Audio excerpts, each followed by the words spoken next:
لا تنسوا الإعجاب بالفيديو والاشتراك في القناة تشجيعا لنا لنستمر بنشر المزيد إن شاء الله. معاطف شتاء 2023. لم تخل كتالوجات الموضة ولا مواقع الموضة المشهورة من التطرق إلى العديد من أشكال وأنواع معاطف شتاء 2023. فما هي إلا أيام ويقترب فصل الشتاء منا، وبالتالي سيبدأ كل شخص منا سواء كان رجل امرأة في البحث عن ما هي أبرز الملابس الشتوية التي سيتم ارتداؤها في هذا الفصل الرائع.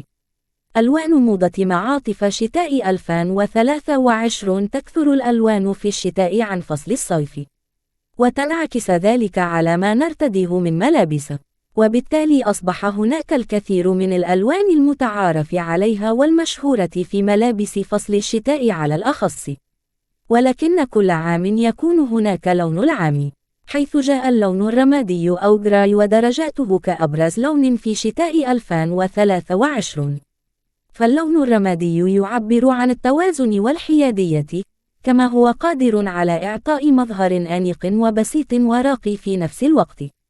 بالإضافة إلى لون العام اللون الرمادي، سنتطرق إلى بعض الألوان المشهورة الأخرى مثل البني، الأسود، البنفسجي، الأحمر، الجملي، الأخضر بدرجاته، وبعض الألوان المميزة الأخرى. هيا بنا الآن لكي نتعرف على أهم معاطف شتاء 2023. المعاطف الطويلة المزخرفة. والسادة تعشق كثير من الفتاة امتلاك المعاطف الطويلة المزخرفة، حيث أن تلك المعاطف تظل مواكبة لصيحات الموضة والأزياء العالمية في كثير من السنوات الماضية، كما تضفي تلك المعاطف على مرتديها الشعور بالدفء، بالإضافة إلى كونها مناسبة للخروجات والمناسبات والمقابلات الرسمية على حد سواء.